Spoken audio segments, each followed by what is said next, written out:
In this video, I'm going to show you how to tan wash. I started with this gorgeous vintage piece that was in great shape, but just had this outdated finish on it. I got started right away by sanding the old finish down to bare wood. So I started with a 120 grit sandpaper. In the next few minutes, I'm going to cover some basic sanding principles.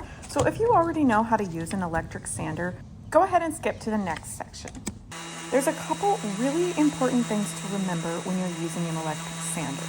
Number one is speed, or rather slowness. You want to go extremely slow. This is actually real time that I'm showing you right now, and this is how slow I go. And as you can see, the finish comes off pretty slowly. So this is not like, some of the reels that you might watch where it seems like it only takes like a minute to sand down an entire piece. A piece like this would probably take about an hour to 2 hours for sanding down. Now the reason you want to go this slow is because if you go too fast, you're going to get something called swirl marks or pigtails in the wood. And this is it literally looks like these pigtail swirly braids if you are going too fast, and it will completely ruin the overall finish.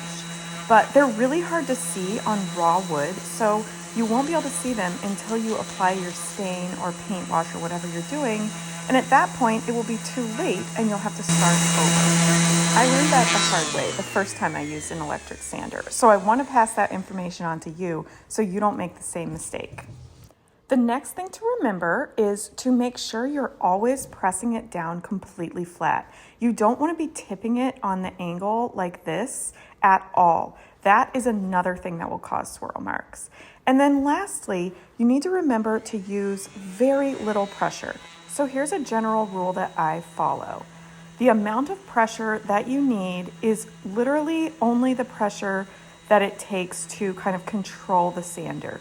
So you should pretty much be able to hold it with 1 or 2 fingers, whatever you need to just control it so that it doesn't, move wildly all around.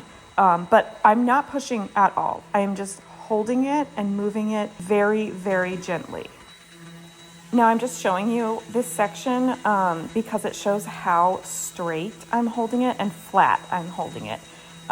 This is sped up just a little bit, so remember to go the speed of that really slow first part in the video that I showed you. This is just showing how I'm applying even pressure on the sander, very just lightly, and making sure that it doesn't tip to one side or the other so that I don't get those nasty swirl marks. Don't forget to use proper protection when you're sanding. So I always have my respirator on, and I have some goggles, and then I usually have my earbuds in because I like to listen to music when I sand. So if you don't have earbuds in, put some kind of noise blocking or ear protection on as well. And then also I usually wear work gloves while I'm working. And here's just a little sped up video of an entire section.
So this is another way that you can strip off the finish. So depending on the piece, you may need to use a heat gun to strip off the finish before you start sanding. Or you could also use a stripping product to remove the finish. I've found that it usually doesn't really save time. Usually the process still just takes about the same amount of time overall, but it does save sanding pads, which can add up. So, if you have a really thick finish, it might be worth it to try using a heat gun or a stripping product first before you sand.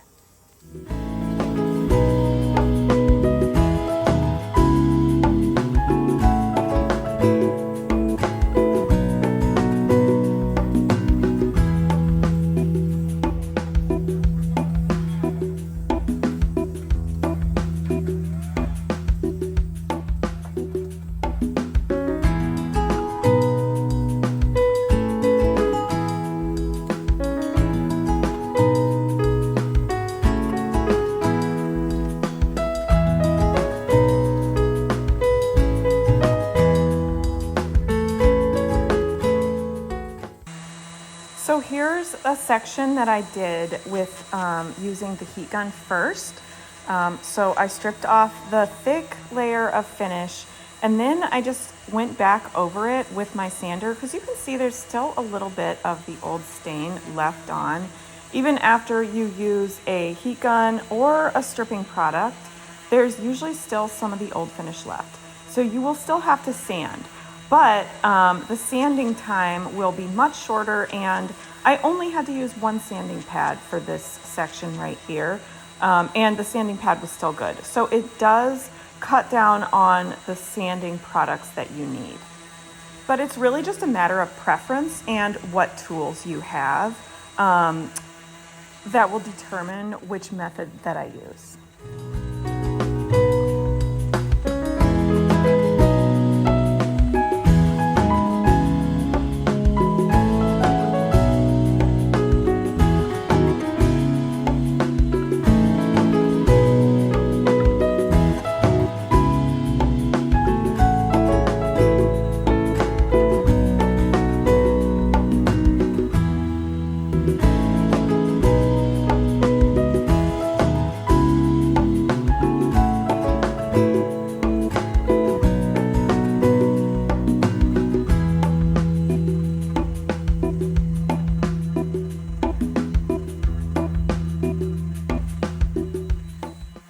Okay, and now it's time to mix up our paint wash.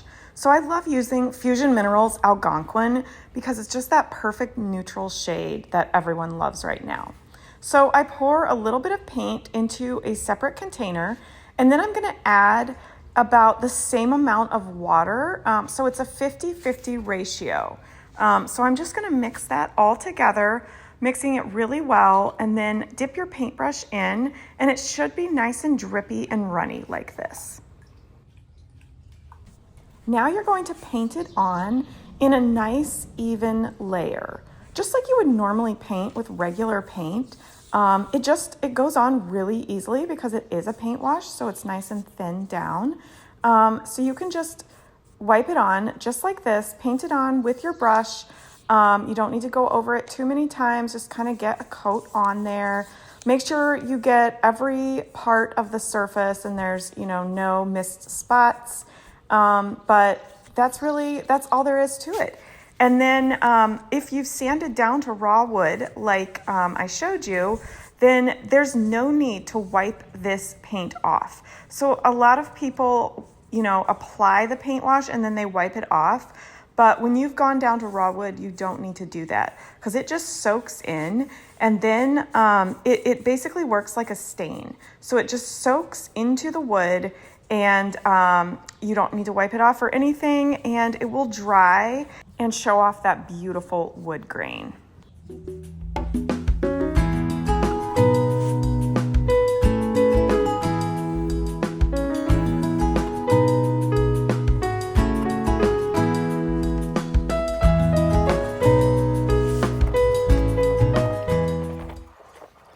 once it's dry, all you need to do is apply a top coat to protect.